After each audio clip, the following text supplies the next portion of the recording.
Hi guys, welcome back to Twins Mom Diaries. Hope you all are doing well. Friends, जब भी हम किसी के सी सेक्शन डिलीवरी के बारे में सुनते हैं तो मन में बहुत घबराहट सी होती है एंड बहुत सारी क्वेरीज़ भी माइंड में आने लगती हैं, जैसे कि ये सी सेक्शन कैसे होता होगा और क्या डिलीवरी के बाद हम इमीडिएट बेबी को कैरी कर पाएंगे कि नहीं, क्या क्या प्रॉब्लम्स आती होंगी आफ्टर डिलीवरी, और ऐसी बहुत सारी चीज़ें हमारे माइंड में आने लगती हैं। एंड जब सीज़ेरियन ट्विंस डिलीवरी की हो तो ये स्ट्रेस लेवल थोड़ा सा ज़्यादा होता है। तो चलिए आज के इस वीडियो में मैं आपसे शेयर करूँगी अपने ट्विंस की डिलीवरी की स्टोरी। मेरे डॉक्टर ने हमें 34th वीक में ही बता दिया था कि at the end of 35th week आपकी डिलीवरी की जा सकती है, because your pregnancy is going on well and babies का वेट भी सफिशिएंट है, उनका मैच्योरिटी ग्रेड भी कंप्लीट हो चुका है। अब जो है आप लोग डिसाइड कर लो, then I will schedule your delivery. Then हमने भी अपना कंसेंट दे दिया डिलीवरी के लिए, बिकॉज हम भी बहुत पैनिक नहीं होना चाहते थे लास्ट मोमेंट पे कि बाय द वे अगर कोई प्रॉब्लम होती है तो हमें हड़बड़ी में जो है हॉस्पिटल भागना पड़े। फिर क्या था कि 34th वीक में मुझे भी थोड़ी प्रॉब्लम होने लगी थी। जब मैं सोती थी तो मुझे लोअर एब्डोमिनल में बहुत ज़्यादा हैवीनेस सा फील होता था, बहुत ज़्यादा टाइटनेस फील होती थी और मैं बिल्कुल भी सो नहीं पाती थी। और मॉर्निंग में जो है जाके मैं 3 से 4 बजे के अराउंड में सोती थी और काफ़ी दिक्कत होती थी, इवन सांस लेने में भी दिक्कत होने लगती थी। फिर मैं उठ के बैठ जाती थी। देन डॉक्टर ने सारी फॉर्मेलिटीज़ डिसाइड करके हमें 35th वीक प्लस 1 डे का शेड्यूल जो है वो डेट हमें दे दिया एंड सारे इंस्ट्रक्शंस भी दे दिए। मुझे जिस दिन मेरी डिलीवरी होनी थी उस दिन मुझे अर्ली मॉर्निंग 6 o'clock हॉस्पिटल में पहुंचना था और उस रात जो है मुझे 10 बजे से लेके मॉर्निंग तक कुछ भी खाना पीना भी नहीं था। फिर हम अर्ली मॉर्निंग उठकर जो है फटाफट रेडी होकर मैं और मेरे हस्बैंड शार्पली 6 o'clock हॉस्पिटल में पहुंच गए। फिर हॉस्पिटल गेट पर ही जो है अटेंडेंट ने मुझे व्हीलचेयर ऑफ़र किया, बट आई सेड कि यार थोड़ा अभी वॉक कर लूँ, वैसे भी अब कई दिनों तक जो है मैं वॉक नहीं कर पाऊँगी, मुझे बेड रेस्ट पे ही रहना पड़ेगा, सो अभी थोड़ा तो वॉक कर लूँ। फिर हस्बैंड जो है थोड़ा सा स्माइल किए और बोले कि फिर चलो। तो फिर हस्बैंड ने सारी फॉर्मेलिटीज़ रिसेप्शन पर करने लगे और एक अटेंडेंट जो है मुझे लेकर गायनिक वार्ड की तरफ चला गया। फिर वहाँ जाकर गायनिक वार्ड के साइड में जो एक वेटिंग रूम था तो वहाँ पे मैं बैठ के जो है वेट करने लगी। फिर कुछ टाइम के बाद जो है हस्बैंड आए। फिर उन्होंने गायनिक वार्ड का जो रिसेप्शन था वहाँ पे भी फॉर्मेलिटीज़ और पेपर वर्क करने लगे। फिर एक सिस्टर आई और मुझे जो है एक रूम में ले जाके बोली कि आप जो है ऐसे लेट जाइए, रेस्ट करिए, फिर अभी हम थोड़ी देर के बाद आते हैं। करीब हाफ़ एन आवर के बाद एक सिस्टर आई मेरे चेकअप्स के लिए, लाइक बीपी, बॉडी मेजरमेंट और बेबीज़ का मूवमेंट, उनकी हार्ट बीट्स, ये सारी जो है वो मेजरमेंट लेकर फिर वो चली गई और बोला कि आप रेस्ट करो, अभी फिर हम ओटी में आपको शिफ्ट करेंगे। फिर थोड़ी देर के बाद जो है हस्बैंड भी आ गए मेरे पास और उन्होंने पूछा कि क्या हुआ, तो मैंने उन्हें बताया कि सिस्टर आई थी और ऐसे ऐसे बोल के गई। फिर थोड़ी देर के बाद जो है 2 सिस्टर और आई। उन्होंने मुझे बोला कि अब आप रेडी हो जाइए, अब हम आपको ओटी में शिफ्ट करेंगे। फिर उन्होंने मुझे जो भी हॉस्पिटल के कपड़े वगैरह थे तो उन्होंने मुझे कम्प्लीटली चेंज करा के रेडी कर दिया ओटी में शिफ्ट करने के लिए। ये सब होते होते करीब 8:30 बज गए थे। फिर सिस्टर और एक अटेंडेंट को लेकर मुझे ओटी की तरफ ले जाने लगे और वहाँ जाकर जो है ओटी वार्ड जो था उसके गेट पर ही हस्बैंड को रोक दिया गया और मुझे जो है अंदर भेज दिया गया। और ओटी वार्ड के साइड में ही एक रिकवरी रूम था, वहाँ पर मुझे रख दिया गया और वहाँ रिकवरी रूम में भी थोड़ी थोड़ी देर पर मेरे चेकअप्स किए जा रहे थे, like BP, oxygen level etcetera. Actually उस दिन काफ़ी सारे पेशेंट्स की डिलीवरी शेड्यूल थी एंड 3 to 4 गायनिक भी थी, बट मेरी जो गायनिक थी उनकी मैं सिंगल पेशेंट थी डिलीवरी के लिए। देन फाइनली मेरे लिए कॉल आ ही गई। एक असिस्टेंट आए वहाँ पे रिकवरी रूम में एंड ही सेड कि मैम आ गई हैं, पेशेंट को जो है ओटी में आप शिफ्ट कर दो। फिर मुझे मेरे गायनेक के ओटी में शिफ्ट कर दिया गया और वहाँ पर तुरंत ही जो है उनके सारे प्रोसीजर्स स्टार्ट हो गए डिलीवरी के लिए। लाइक उन्होंने उनके सारे इक्विपमेंट्स उन्होंने रेडी कर लिए, मुझे जो है लाइफ सपोर्ट्स वगैरह दे दिए गए। और फिर एक जूनियर डॉक्टर ने बोला कि अब मैम आप उठ के बैठ जाइए, आपको सिर्फ एक इंजेक्शन देना है बस। फिर मैं ऐसे बैठकर मैंने अपना हाथ जो है वो आगे बढ़ा दिया इंजेक्शन के लिए। Then doctor said no ma'am, ये जो इंजेक्शन है ये आपके स्पाइनल कॉर्ड में लगेगा। Literally I was shocked because मैंने कभी सोचा नहीं था कि यार कोई ऐसा भी इंजेक्शन होता है जो स्पाइनल कॉर्ड में लगेगा। एक्चुअली मैंने भी स्पाइनल इंजेक्शन के बारे में पहले डिलीवरी के पहले सुना था, बट कभी ये सोचा नहीं कि ये स्पाइनल इंजेक्शन है तो स्पाइनल में ही लगेगा। और मेरी तो बस जान निकल गई क्योंकि मुझे इंजेक्शन से बहुत ही ज़्यादा डर लगता है फ्रेंड्स, इवन अभी भी डर लगता है। फिर मैंने जस्ट अपनी आइज़ को क्लोज़ किया और ऐसे ज़ोर से जो है बेड को पकड़ के रख लिया। फिर डॉक्टर ने बोला रिलैक्स मैम, पेन नहीं होगा आपको बहुत ज़्यादा, रिलैक्स करो आप। फिर भी इंजेक्शन तो इंजेक्शन होता है। उन लोगों ने मुझे स्पाइनल कॉर्ड में इंजेक्शन दे दिया और फिर से मुझे अगेन लेटने के लिए बोल दिया। फिर जो है मेरी गायनेक भी ओटी में तुरंत ही आ गई और उन्होंने मुझे थोड़ा सा चेयर अप किया एंड शी सेड कि बेटा अब आप गॉड का नाम ले लो, हम आपकी डिलीवरी जो है वो स्टार्ट करने जा रहे हैं।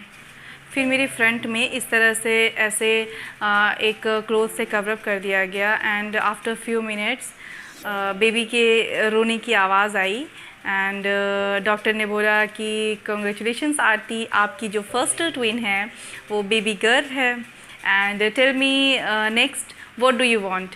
तो फिर मैंने बहुत धीरे से बोला मैम जो भी हो बस प्लीज़ जल्दी से आप निकाल दो।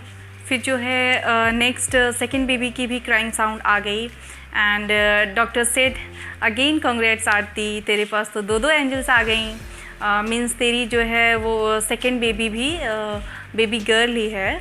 And guys really the feeling of that moment I will never forget. फिर डॉक्टर जो है फर्दर स्टिचेस वगैरह में लग गए एंड उन्होंने बोला कि बेटा आप थोड़ा वेट करो, अभी जो है बेबी इसको क्लीन करके आपके पास ले आएंगे। एंड नेक्स्ट एक चीज़ जो मेरे लिए काफ़ी ज़्यादा ही पेनफुल रही वो भी मैं आप सबसे शेयर करूँगी। एक्चुअली हुआ क्या था कि जब बेबीज़ को बाथिंग के लिए ले गए तो उस टाइम पे एक सिस्टर आई और उन्होंने जस्ट ऐसे मेरे कान के पास आकर बोला कि अभी आपको एक इंजेक्शन दिया है तो आपको थोड़ा सा सफोकेशन होगा एंड थोड़ा सा चेस्ट पर हैवीनेस सा फील होगा, बट आप परेशान नहीं होना एंड वो कुछ टाइम के बाद ठीक हो जाएगा।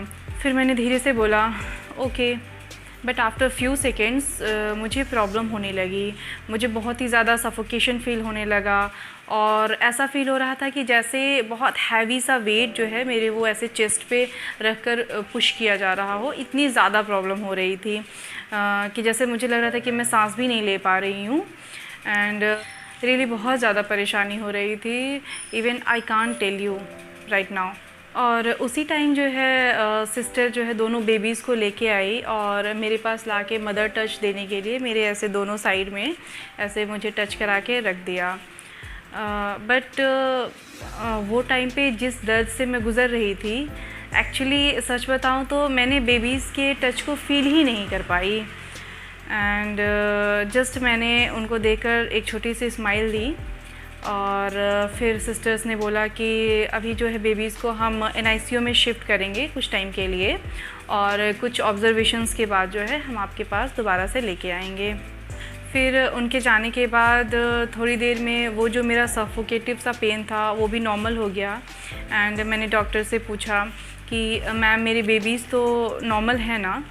फिर डॉक्टर ने बोला yes dear, they are absolutely fine actually and just उनको NICU में हमने भेजा है थोड़े बहुत ऑब्जर्वेशंस के लिए, फिर जो है आपके बेबीज़ को हम आपके पास दे देंगे। फाइनली मेरे स्टिचेस वगैरह कंप्लीट हो गए एंड सारा प्रोसीजर फिनिश हो गया और फिर मुझे जो है एक रिकवरी रूम में शिफ्ट कर दिया गया और अभी इस टाइम पे मुझे लोअर बॉडी में कोई भी सेंसेशंस फील नहीं हो रहे थे, बस मैं ऐसे ही लेटी हुई थी फ्रेंड्स फिर थोड़ी देर के बाद जो है मेरी डॉक्टर मेरे पास आई और उन्होंने जो है मुझसे थोड़ी बहुत बातचीत की।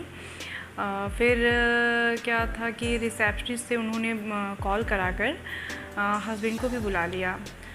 फिर हस्बैंड भी आ गए मेरे पास। Then she said to my husband कि आरती को जो है पीपीएच हो गया है,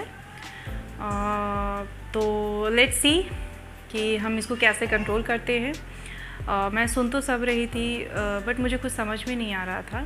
फिर मैंने बहुत धीरे से जो है वो डॉक्टर को बोला कि मैम मुझे क्या प्रॉब्लम हुई है। फिर डॉक्टर ने मुझसे बोला कि बेटा आपको पोस्टपार्टम हैमरेज हो गया है, जिसमें आपका यूट्रस पूरी तरह से नॉर्मल हो गया है, बिल्कुल भी टाइट नहीं हो पा रहा है, मीन्स कि अपनी शेप को रीगेन नहीं कर पा रहा है, जिसकी वजह से आपको ब्लीडिंग बहुत ज़्यादा हो रही है, बिल्कुल भी कंट्रोल में नहीं आ रही है। फिर भी जो है आप परेशान मत होना बिल्कुल भी, और अपनी ब्रीदिंग को जो है आप कंटिन्यू मेंटेन करके रखो, बिल्कुल भी टेंशन मत लो और बराबर जो है सांस लेते रहो।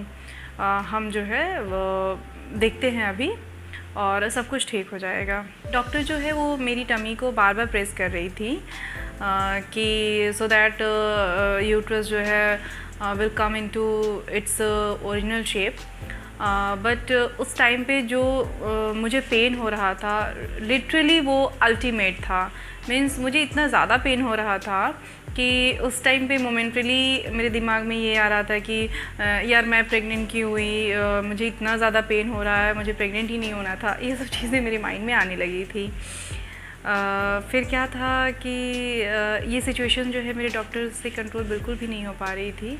फाइनली उनको जो है हॉस्पिटल में जो 2-3 और सीनियर गायनेक स्पेशलिस्ट थी उनको कॉल करना पड़ा। फिर 2 डॉक्टर जो है वो और भी आ गई। आफ्टर दैट कुछ टाइम के बाद जो है तीनों ने मिलकर फाइनली इस सिचुएशन को कंट्रोल किया। बट इस दौरान जो है आई थिंक मेरी बॉडी से लगभग 1.28 लीटर्स ब्लीडिंग ऑलरेडी हो चुकी थी। और फिर जो है इमीडिएट ब्लड वगैरह का अरेंजमेंट कराया गया और फिर मुझे जो है ब्लड्स की जो यूनिट्स है वो लगा दी गई। कुछ टाइम के बाद सब कुछ ऑलमोस्ट स्टेबल हो गया। मीन्स मेरी सिचुएशंस भी स्टेबल हो गई और मेरा ब्लड वगैरह सब मीन्स मुझे चढ़ गया।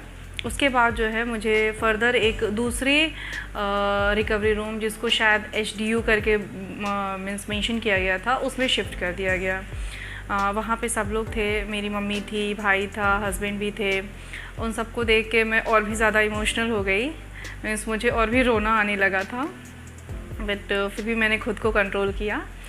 उसके बाद जो है फिर काफ़ी टाइम के बाद सिस्टर ने मुझे मीन्स पानी ऑफ़र किया कि आप जस्ट थोड़ा सा 2-4 ml ही पानी अभी पीजिए और थोड़ा थोड़ा करके आप पानी पीते रहिए।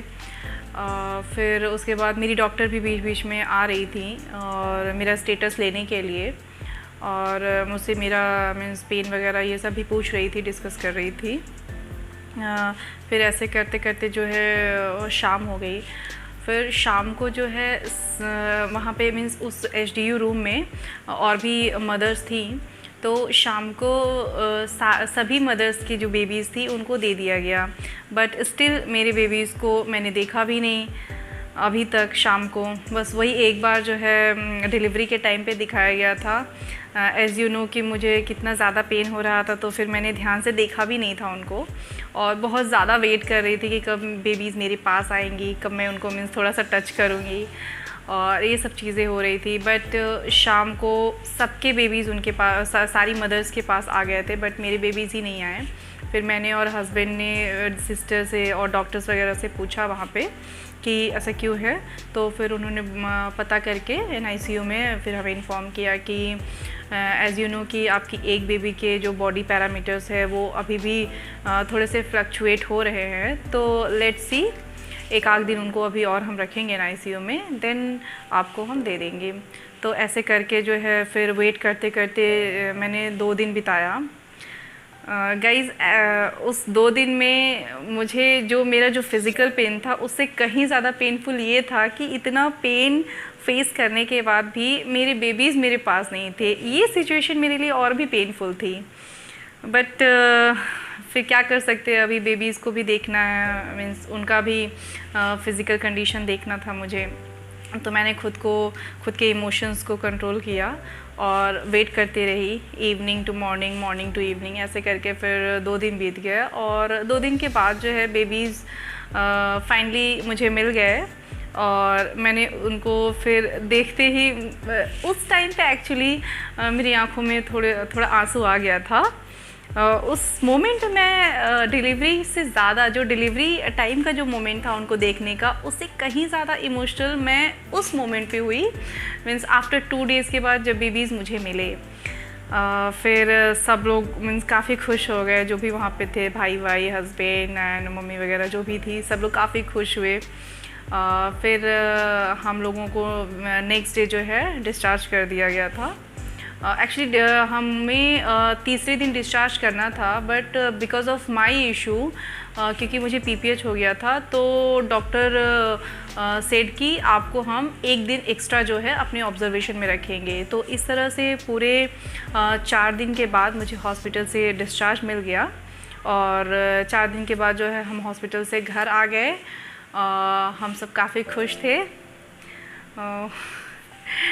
अभी भी आपको दिख रहा होगा कि वो सिचुएशंस इमेजिन करके मुझे कितनी खुशी हो रही है। अभी तो ये जो छोटी छोटी बच्चियाँ मेरी NICU वाली थी काफ़ी बड़ी हो गई हैं, इनकी शरारतें भी काफ़ी बढ़ गई हैं। तो बस अगर एंड ऑफ कोर्स फ्रेंड्स, अगर आप जो है इंटरेस्टेड हो मेरी जो ये ट्विन एंजल्स हैं इनकी एक्टिविटी, इनकी शरारतें देखने के लिए, तो डेफिनेटली मेरे चैनल को सब्सक्राइब करें।